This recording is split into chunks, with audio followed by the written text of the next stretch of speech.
Let's bring it to the new. Let's bring it to the Cleveland Browns of now. No one expected them to be 2-1 going into Week 4 with Deshaun Watson essentially waiting on the precipice to get his crack at it. Had a terrible preseason. You know he's ready to get in there and create some fire. What do you think about this team? Is this team a team that we need to be watching out for the playoffs, especially once Deshaun comes back? Oh, definitely. So, Braylon, we can only rate these guys on what they have done and what we project them to do based off of how they are on paper. Yeah. This team on paper should get the job done. Without Deshaun Watson, the team should be primed for a playoff berth.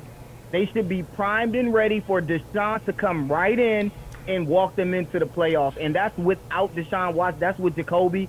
And he's playing well. So we're not asking Jacoby Brissett to be Deshaun. We're not asking him to put the game on his shoulders because he doesn't have to. We have the two-headed monster in Nick Chubb and Kareem Hunt. They have Njoku, who's starting to emerge as an elite tight end. He's not there yet, but depending on his volume of targets, he will become that tight end, that go-to guy. And then Amari Cooper.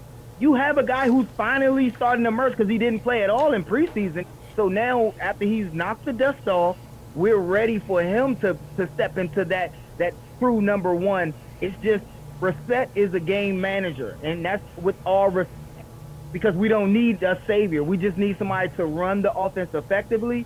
And until Deshaun gets here, Jacoby just has to win the games he's supposed to win. And they knocked off track a little bit because we were supposed to be 3-0. Easily games can go the other way, but they lost to the Jets in a nail-biter. I mean, that wasn't supposed to happen. They had a 99% chance of victory, but they did get back on track by beating the Pittsburgh Steelers in Pittsburgh. So time will tell, but this team is primed for a playoff berth. Hey, Josh, I wanted to ask you about the other quarterback that used to be there, Baker Mayfield. How do you think that was handled, the whole thing? Do you think he got a raw deal, or do you think? What's your thoughts on the whole Baker Mayfield? So let me just say this, and Braylon knows that was business. That's how it is in the NFL. We can't take it personal. It was wrong because you try to take it as, this is my person, this is my livelihood. At least give me the heads up.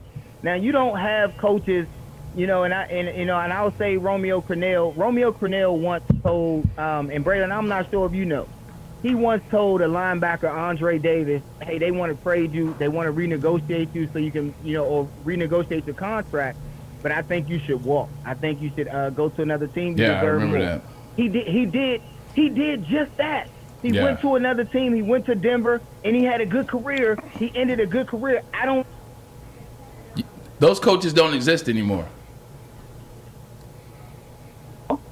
I don't know a lot of coaches who will, prepare their teams for that. So Baker Mayfield needed to understand that it was a business move. We thank you, Baker, for getting us to the playoffs. We thank you, Baker, for winning a playoff game. But now, as the general manager, it's his job to get us to the Super Bowl. So we had to make Super Bowl moves. We all see the AFC North. We all see the AFC. It's a conference of quarterbacks. And all of them have the potential to get their team to the Super Bowl. Not the playoffs, the Super Bowl.